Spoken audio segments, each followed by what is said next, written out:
A new camo and surprisingly a brand new weapon are now available when you complete the last set of the preseason challenges.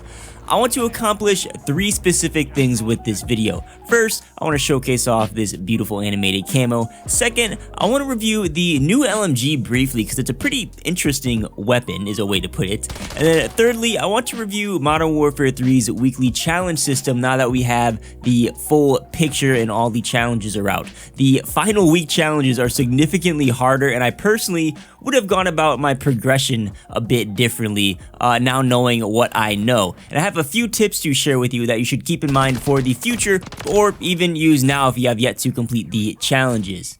Let's start with this camo though. It is called the Golden River camo, and it's an abstract black, blue, and orange camo. And yes, you may have noticed it is animated. Now the animation is fairly slow, and the color combo isn't very vibrant. It's not like it has a glow to it. It's not like a super flashy camo, so this may not be the most popular camo, but it is a nice looking camo that I'll gladly have in my arsenal. Now, to unlock Golden River, you need to complete all 4 of the preseason weekly challenges. Essentially, you just have to complete 5 challenges each week. That's all you need to know about the challenges, specifically for this camo. We'll come back to the weekly challenges later in the video. If this camo is something you want, I recommend jumping on this because this is the one reward that may disappear forever once Season 1 starts next week. It's officially been announced that the aftermarket parts rewarded from the weekly challenges and any new weapons like the LMG we'll be diving into shortly will all be earnable after a season ends. There hasn't been any official info on whether that will apply to camos or not. It's very rare that an event camo like this or a seasonal camo will be earnable after a season ends. So personally, I think once Season 1 starts, Golden River will be no longer earnable. If you miss out, you miss out. There's a chance I could be wrong and maybe they'll add it to something like the Armory Unlock system since that is new and there are cosmetics in there, but I wouldn't keep my fingers crossed for that. So if this is something you want, again, I recommend you get grinding. Now this new LMG, the week 4 challenge will actually reward you with a new weapon instead of an aftermarket part, and that weapon is the TAQ Eradicator. A lot of people have been comparing this LMG to the Hammer LMG from Black Ops 2, because when you start firing the TAQ Eradicator, it fires very quickly, but that fire rate will slow down the longer you hold down the trigger, which is exactly how the Hammer from Black Ops 2 works, and is probably the only light machine gun that's had that mechanic, which is why a lot of people are comparing it to it. However, this doesn't play anything like the Hammer did in Black Ops 2. The Hammer actually got more accurate as the fire rate slowed down, whereas the TAQ Eradicator gets less accurate. The recoil ramps up hard, and the Eradicator might have the most recoil for a weapon in this game. Like, you hold down the trigger, you're going to be looking up at the sky by the time you empty out your mag. I'm not sure how this weapon will slot into, the meta for Modern Warfare 3. It seems like if you land your first shots, it does kill fairly quickly, but after about 10 shots or so, the TAQ Eradicator becomes very hard to use. Plus, this has an open bolt delay, so you can't really burst fire like you can with the SVA assault rifle to take advantage of that fast fire rate. If you try to do that with the TAQ Eradicator, the fire rate is still slow. You have to wait roughly half a second or so before the fire rate resets and becomes fast again. Those are my initial thoughts on the weapon. I'll be taking a closer look at it in my worst to best review coming up very soon. So if you aren't subscribed to the channel, get subscribed so you don't miss when that comes out. Now let's chat about these weekly challenges.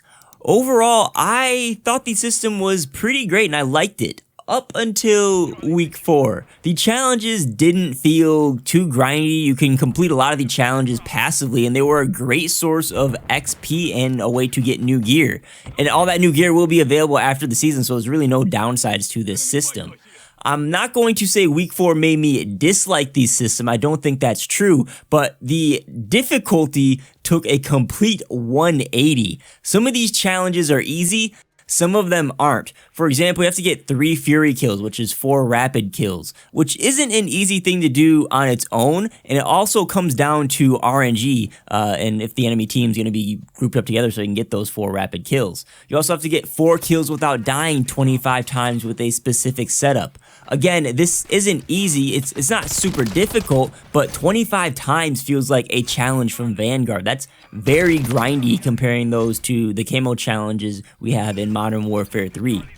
On top of all that, and the thing that annoyed me the most is 5 out of these 7 challenges, actually 10 out of the 14 challenges when you include zombies, are tied to the aftermarket parts you earn from previous weekly challenges. I like that. I think that's some good gameplay design. It makes the unlocks you've been working on throughout the season relevant and encourages you to try out new stuff. The unfortunate thing about this is in order to use an aftermarket part, you have to have the weapon at its max level. So if you haven't done that by week 4, that alone can be a lot of grinding to do in 1 week. Which is why I said earlier you should start working on these challenges sooner rather than later. Luckily, I had my MCW in my MTZ762 already maxed out, and my WSP Swarm was at 25 out of 27 levels, so it didn't affect me that much, but a tip moving forward is you should be leveling weapons that have aftermarket parts throughout the season, especially if they are tied to weekly challenges. For example, if we rewind time, I saw the MCW had an aftermarket part in week 1, I would start leveling my MCW. I'd do the MTZ in week 2, so on and so on. So that by the final week, you'll immediately be ready to work on the last set of challenges for that limited time camo reward. This is likely how it's going to be for weekly challenges for every season moving forward. So in a future season, if you see a aftermarket part, level that weapon immediately so you're not hamstrung when it comes to that final week. As I was recording this video, they released a list of aftermarket parts coming in Season 1 of Modern Warfare 3.